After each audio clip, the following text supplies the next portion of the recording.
कल सुबह सुबह सचिन पायलट ने ट्विटर पर एक तस्वीर शेयर की। इस तस्वीर में राहुल और प्रियंका गांधी के साथ सचिन पायलट खड़े हुए दिखाई दिए। इस तस्वीर से ये मैसेज गया कि राजस्थान कांग्रेस की लड़ाई में गांधी परिवार सचिन पायलट के साथ है। इसके थोड़ी देर बाद पायलट ने एक और तस्वीर शेयर की जिसमें वो भारत जोड़ो यात्रा में राहुल और प्रियंका के साथ दिखाई दे रहे हैं। अटकलें ये भी हैं कि इन तस्वीरों से ही गहलोत भड़क गए और पायलट के खिलाफ एक बार फिर मोर्चा खोल दिया है। तो गहलोत और पायलट के बीच जुबानी जंग तेज होने लगी तो कांग्रेस ने डैमेज कंट्रोल शुरू कर दिया है। कांग्रेस के मीडिया इंचार्ज जयराम रमेश ने एक स्टेटमेंट जारी किया। जयराम ने कहा कि अशोक गहलोत एक तजुर्बेकार नेता हैं। उन्होंने पायलट के साथ मतभेदों की बात की है।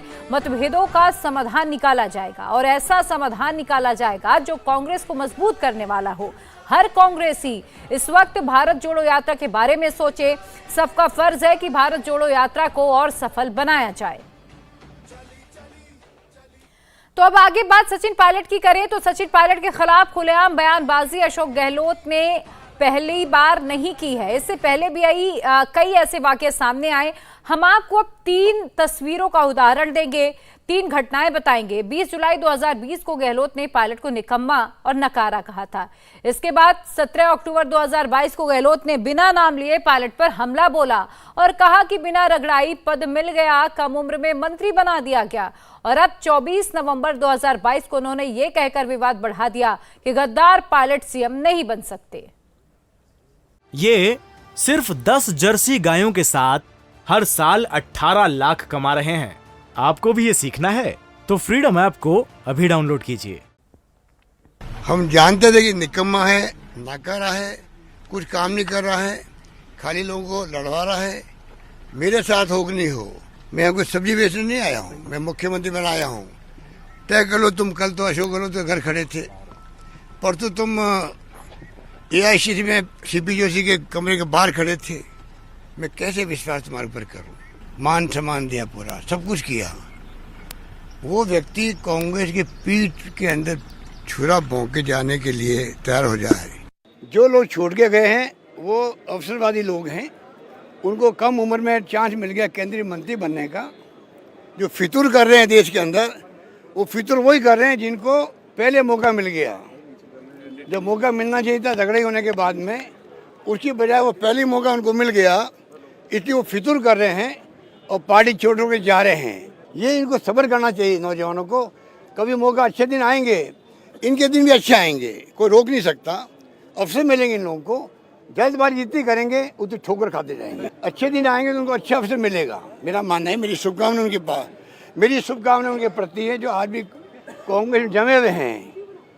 मेरी शुभकामनाएं हैं कि आज संकट का वक्त है, जम के काम करे, वो जम के काम करे। उनकी खुशबू फैलती है, अपना ही फैलती है, उनकी क्रेडिबिलिटी बढ़ती है, पार्टी में रैंक एंड फाइल में उनका मान सम्मान बढ़ता है। और लीडरशिप जो मौका आता है तो लीडरशिप उनको चांस देती है। ये सिर्फ 10 जर्सी गायों के साथ हर साल 18 लाख कमा रहे हैं। आपको भी ये सीखना है तो फ्रीडम ऐप को अभी डाउनलोड कीजिए। तो गहलोत और पायलट के बीच की ये लड़ाई का तीसरा फेज है। पहला फेज जुलाई 2020 में शुरू हुआ। उस वक्त पायलट खेमे ने बगावत की थी। 18 विधायक मानेसर चले गए। पायलट को प्रदेश अध्यक्ष और डिप्टी सीएम पद से हटा दिया गया था। दूसरा फेज सितंबर 2022 में शुरू हुआ। गहलोत को राष्ट्रीय अध्यक्ष बनाने का फैसला हुआ तो गहलोत कैंप के विधायकों ने विधायक दल की बैठक का बहिष्कार कर डाला और कई MLA ऐसे थे जिन्होंने इस्तीफा तक दे दिया था।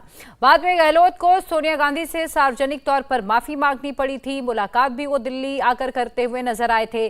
और अब ये तीसरा फेज है जब गहलोत ने पायलट को गद्दार कहकर उनको सीएम बनाने का विरोध कर दिया है। और ये कोई नई अदावत नहीं है, ये जग जाहिर है कि किस तरह से गहलोत और पायलट के बीच खुली जुबानी जंग होती रही है। और अक्सर गहलोत सचिन पायलट को सीएम बनाने के विरोध में खड़े नजर आए हैं। हाल ही में जब अध्यक्ष के चुनाव हुए थे उस वक्त भी अटकलें ऐसी थी कि चूंकि सचिन पायलट को सीएम का पद ना मिले और इसीलिए अशोक गहलोत ने अध्यक्ष बनने से इंकार कर दिया था। इंडिया टीवी हर वक्त हर जगह डाउनलोड करने के लिए सर्च करें India TV news Google play store या ऐप स्टोर पर।